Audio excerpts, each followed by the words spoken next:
Volumen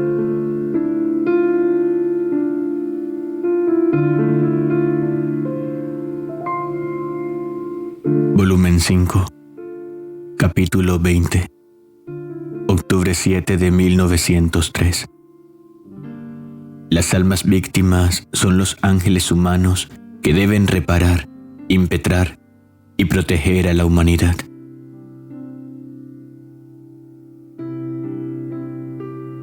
Habiendo dicho al confesor que me dejara en la voluntad de nuestro Señor, quitándome la obediencia de que sin importar si Él me quería o no, debía continuar en este estado de víctima, y Él primero que no quería y después que sí, si yo asumía la responsabilidad de responder a Jesucristo de lo que podía suceder en el mundo. Por eso, que pensara primero y después respondiera, y queriendo decir que yo no quería oponerme al querer divino, solo que si el Señor lo quiere, yo quiero, y si no quiere, yo no quiero. ¿En qué aprovecha esta responsabilidad? Y Él: piensa primero y mañana responderás. Así que, pensando en mi interior, Jesús me ha dicho: La justicia lo quiere, el amor no. Después, encontrándome en mi habitual estado, cuando apenas lo he visto, me ha dicho: Los ángeles, obtengan o no obtengan, hacen siempre su oficio. No se retiran de la obra confiada por Dios de la custodia de las almas. Y a pesar de que vean que casi a despecho de su cuidado, diligencia, industria, sus continuas asistencias, las almas se pierden, están siempre allá, en sus puestos. Ni si obtienen o no obtienen, dan mayor o menor gloria de Dios, porque su voluntad es siempre estable para cumplir el trabajo confiado a ellos. Las almas víctimas son los ángeles humanos que deben reparar, impetrar, proteger a la humanidad, y si obtienen o no obtienen, no deben cesar en su trabajo, a menos que les sea asegurado de lo alto.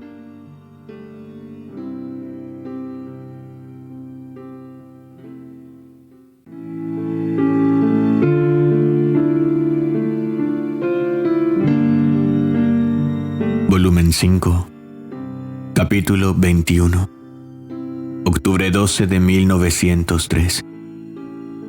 Significado de la coronación de espinas.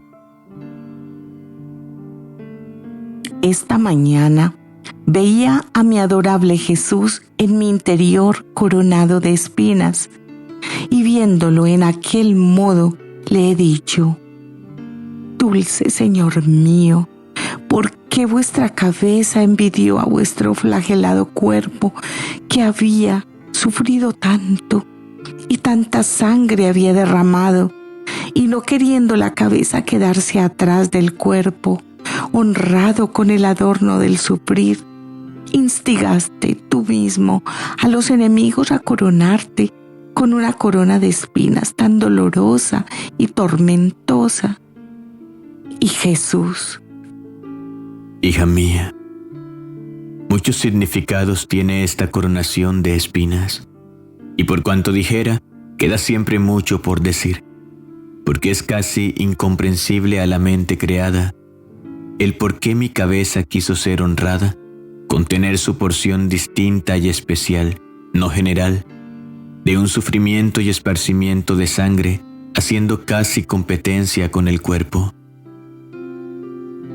El por qué fue que, siendo la cabeza la que une todo el cuerpo y todo el alma, de modo que el cuerpo sin la cabeza es nada, tanto que se puede vivir sin los otros miembros, pero sin la cabeza es imposible, siendo la parte esencial de todo el hombre. Tan es verdad que si el cuerpo peca o hace el bien, es la cabeza la que dirige, no siendo el cuerpo otra cosa que un instrumento. Entonces, debiendo mi cabeza restituir el régimen y el dominio, y merecer que en las mentes humanas entraran nuevos cielos de gracias, nuevos mundos de verdad, y destruir los nuevos infiernos de pecados por los que llegarían hasta hacerse viles esclavos de viles pasiones, y queriendo coronar a toda la familia humana de gloria, de honor y de decoro. Por eso quise coronar y honrar en primer lugar mi humanidad, si bien con una corona de espinas dolorosísima, símbolo de la corona inmortal que restituía a las criaturas quitada por el pecado. Además de esto, la corona de espinas significa que no hay gloria y honor sin espinas, que no puede haber jamás dominio de pasiones, adquisición de virtudes, sin sentirse pinchar hasta dentro de la carne y el espíritu, y que el verdadero reinar está en el donarse a sí mismo, con las pinchaduras de la mortificación y del sacrificio. Además, estas espinas significaban que verdadero y único rey soy yo, y solo quien me constituye rey del propio corazón goza de paz y felicidad, y yo la constituyo reina de mi propio reino. Además, todos aquellos ríos de sangre que brotaban de mi cabeza eran tantos riachuelos que ataban la inteligencia humana al conocimiento de mi supremacía sobre ellos. Pero, ¿quién puede decir todo lo que oigo en mi interior? No tengo palabras para expresarlo. Más bien, lo poco que he dicho me parece haberlo dicho incoherente. Y así creo que debe ser al hablar de las cosas de Dios, por cuán alto y sublime uno pueda hablar, siendo Él increado y nosotros creados. No se puede decir de Dios más que balbuceos.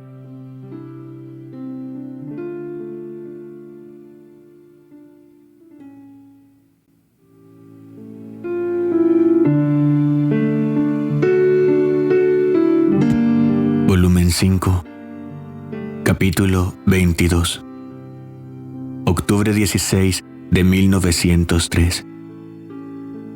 La divina voluntad es luz, y quien la hace se nutre de luz.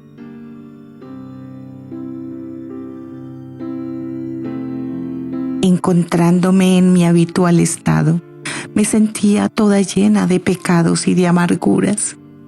Entonces se ha hecho como un destello de luz en mi interior, y apenas he visto a mi adorable Jesús.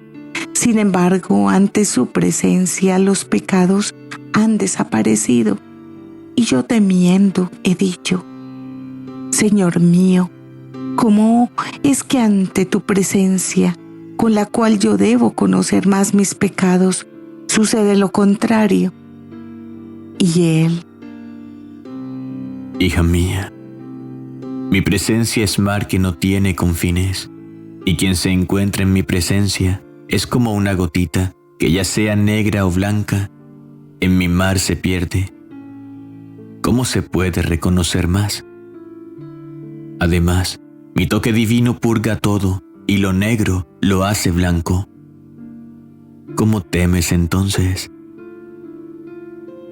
Además de esto, mi voluntad es luz, y tú, haciendo siempre mi voluntad, te nutres de luz, convirtiéndose tus mortificaciones, privaciones y sufrimientos en alimento de luz para el alma, porque solo el alimento sustancioso y que da verdadera vida es mi voluntad. ¿Y no sabes tú que con este continuo nutrirse de luz, aun cuando el alma contraiga cualquier defecto, la purga continuamente? Dicho esto, ha desaparecido.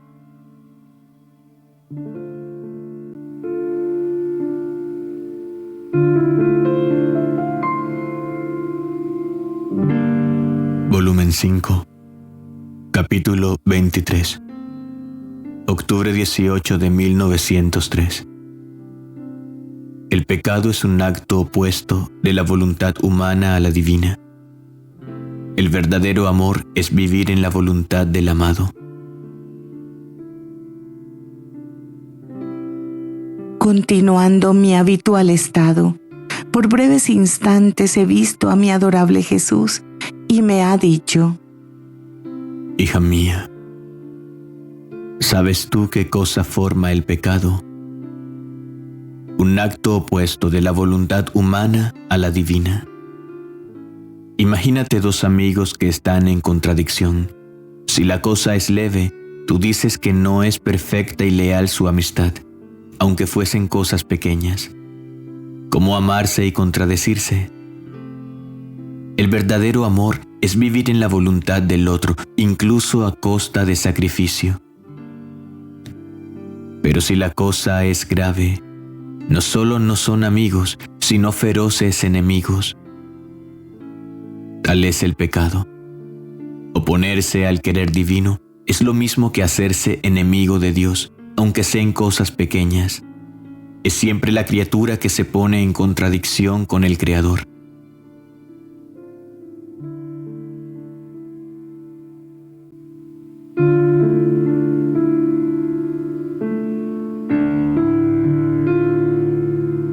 Volumen 5, capítulo 24. Octubre 24 de 1903. Imagen de la Iglesia. Habiendo dicho al confesor mis temores de que no fuera voluntad de Dios mi estado, y que al menos como prueba quisiera tratar a esforzarme en salir y ver si lo conseguía o no.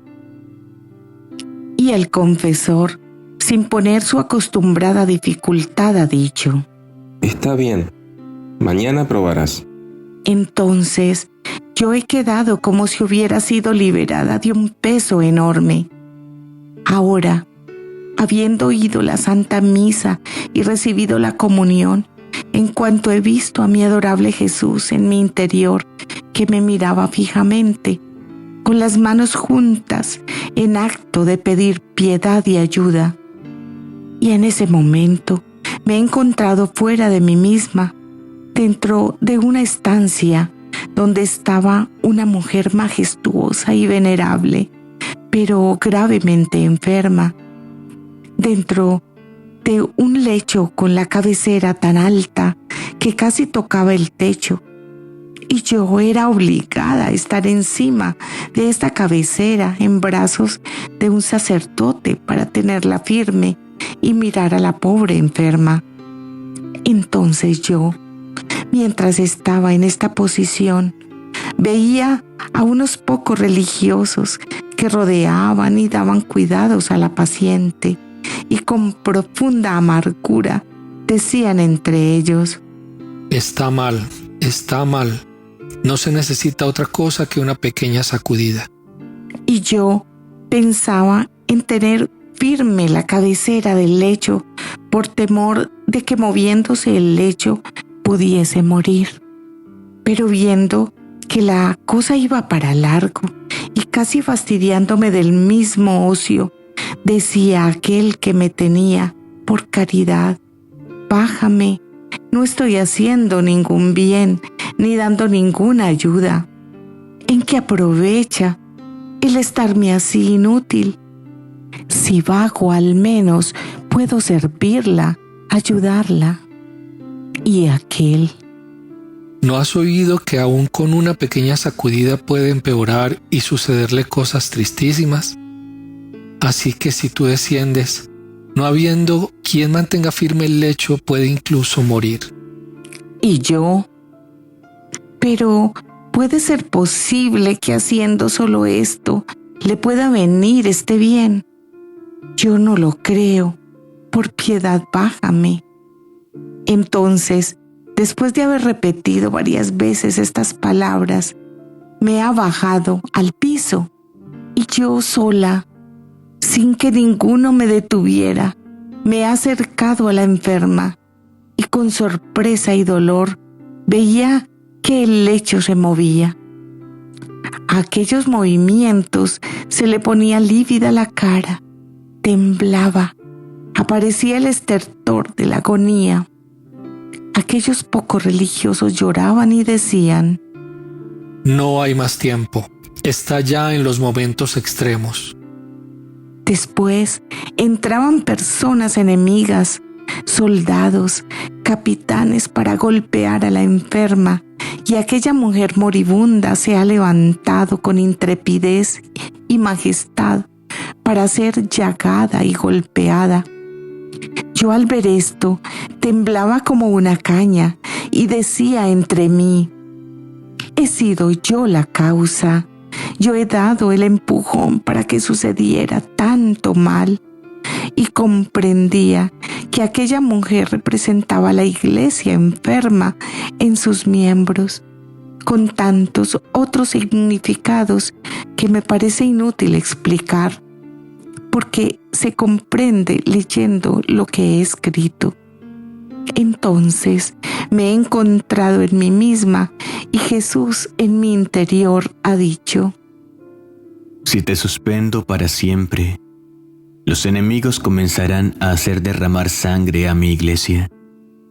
Y yo: Señor, no es que no quiera estar. El cielo me guarde que yo me aleje de tu voluntad, aún por un abrir y cerrar de ojos. Solo que si quieres me estaré, si no quieres me quitaré. Y él: Hija mía, apenas el confesor te ha liberado, esto es, cuando te dijo: está bien, mañana probamos, el nudo de víctima se ha soltado, porque solo el adorno de la obediencia es lo que constituye la víctima, y jamás la aceptaría por tal sin este adorno, aún a costa, si fuese necesario, de hacer un milagro de mi omnipotencia para dar luz a quien dirige, para hacer dar esta obediencia. Yo sufrí voluntariamente, pero quien me constituyó víctima fue la obediencia a mi amado Padre, que quiso adornar todas mis obras, desde la más grande hasta la más pequeña, con el adorno honorífico de la obediencia. Más tarde, encontrándome en mí misma, sentía temor de tratar de salir, pero después me las arreglaba diciendo: debía pensar quién me ha dado la obediencia y además, si el Señor lo quiere, yo estoy dispuesta.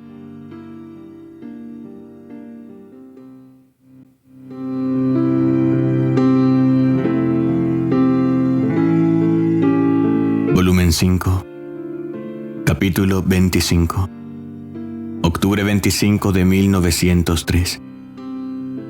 El alma en gracia enamora a Dios.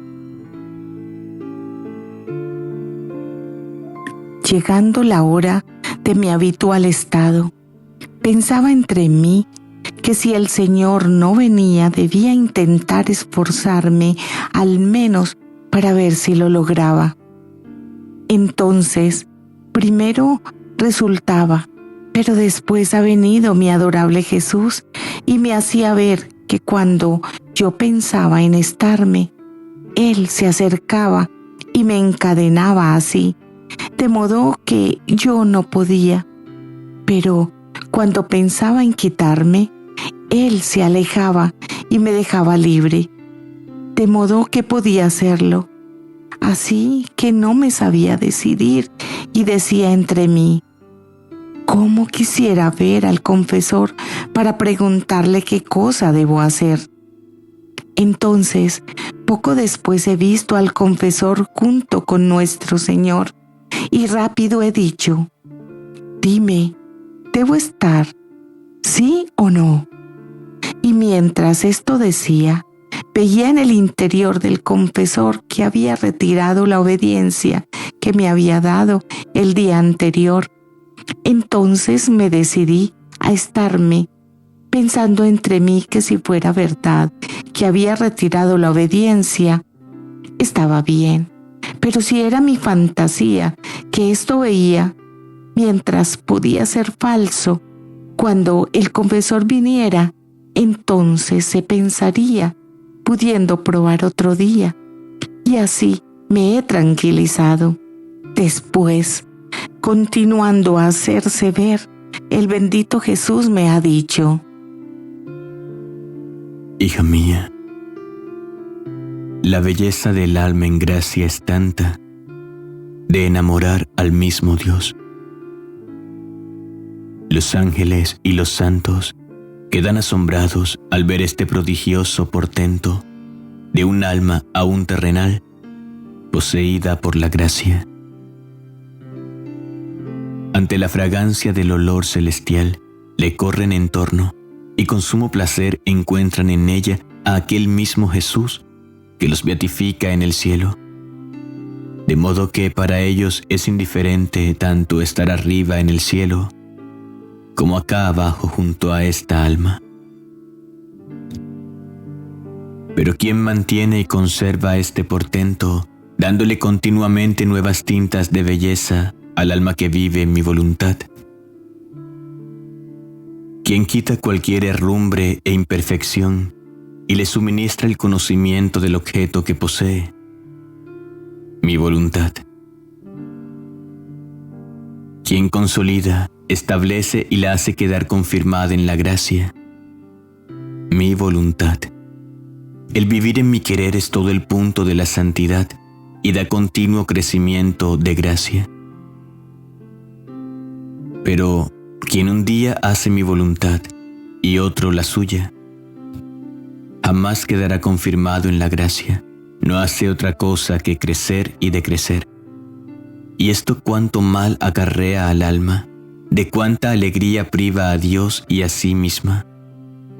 Es imagen de quien hoy es rica y mañana pobre, no quedará confirmada ni en la riqueza ni en la pobreza. Por lo tanto, no se puede saber dónde irá a terminar. Dicho esto, ha desaparecido, y poco después ha venido el confesor, y habiendo dicho lo que he escrito, me ha asegurado que verdaderamente había retirado la obediencia que me había dado. Para obedecer al confesor, regreso a decir los otros significados que comprendí el día 24 del corriente. La mujer representaba a la iglesia que, estando enferma, no en sí misma sino en sus miembros, y si bien abatida y ultrajada por los enemigos, y enferma en sus mismos miembros, jamás pierde su majestad y veneración.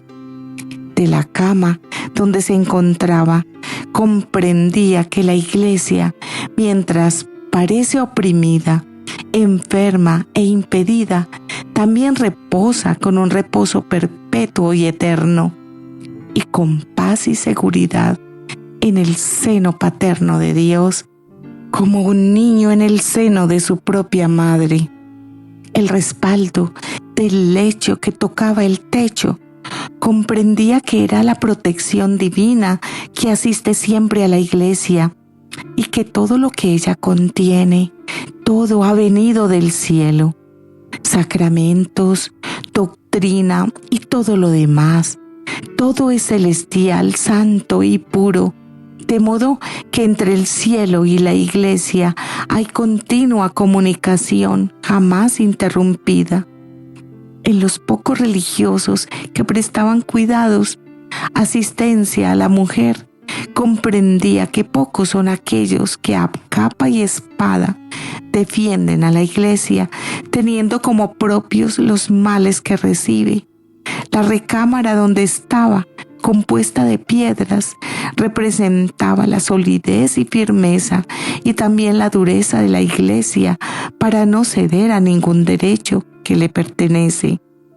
La mujer moribunda que con intrepidez y coraje se hace golpear por los enemigos representaba a la iglesia, que mientras parece que muere, entonces resurge más intrépida. Pero ¿cómo? Con los sufrimientos y el derramamiento de sangre, verdadero espíritu de la Iglesia, siempre pronta a las mortificaciones, como lo estuvo Jesucristo.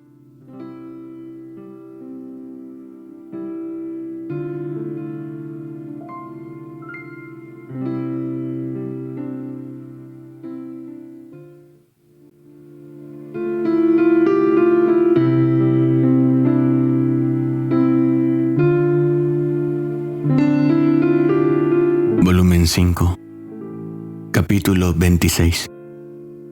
Octubre 27 de 1903. El modo de obrar divino es por el solo amor del Padre y de los hombres. Encontrándome en mi habitual estado, por poco tiempo he visto a mi adorable Jesús diciéndome: Hija mía, el aceptar las mortificaciones y sufrimientos como penitencia y como castigo es laudable, es bueno, pero no tiene ningún nexo con el modo de obrar divino, porque yo hice mucho, sufrí mucho, pero el modo que tuve en todo esto fue solo el amor del Padre y de los hombres. Así que se descubre rápidamente si la criatura tiene el modo de obrar y de sufrir a lo divino, si solo el amor y a sufrir la empuja. Si tiene otros modos, aunque fueran buenos, es siempre modo de criatura, por eso se encontrará el mérito que puede adquirir una criatura, no el mérito que puede adquirir el Creador, no habiendo unión de modos. Mientras que si tiene mi modo, el fuego del amor destruirá toda disparidad y desigualdad y formará una sola cosa entre mi obra y la de la criatura.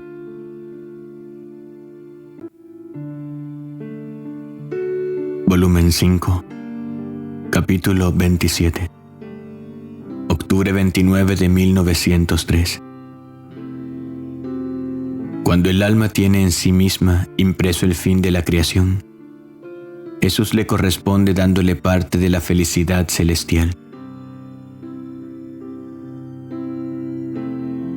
Esta mañana, mi adorable Jesús se hacía ver en mi interior como si se hubiese encarnado en mi misma persona y mirándome me ha dicho: Hija mía, cuando veo en el alma impreso el carácter del fin de mi creación, sintiéndome satisfecho de ella, porque veo cumplida muy bien la obra creada por mí, me siento en deber, esto es, no deber, porque en mí no hay deberes, sino que mi deber es un amor más intenso de corresponderla, anticipando para ella parte de la felicidad celestial, esto es, manifestando a su inteligencia el conocimiento de mi divinidad y atrayéndola con el alimento de las verdades eternas. A su vista, recreándola con mi belleza. A su oído, haciendo resonar la suavidad de mi voz. A la boca con mis besos. Al corazón los abrazo y todas mis ternuras. Y esto corresponde al fin de haberla creado, el cual es conocerme, amarme, servirme. Y ha desaparecido. Entonces yo, encontrándome fuera de mí misma, veía al confesor y le decía lo que el bendito Jesús me ha dicho. Le preguntaba si estaba en lo correcto y me decía: Sí. No solo esto, sino que añadía que se conocía bien el hablar divino, porque cuando habla Dios y el alma lo relata, el que escucha no solo ve la verdad de las palabras, sino que siente en su interior una emoción que solo el Espíritu Divino posee.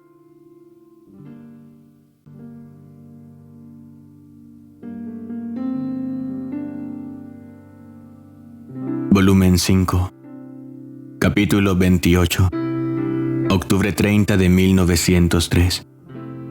Enseñanzas sobre la paz. Esta mañana, no viniendo mi adorable Jesús, estaba pensando en mi interior.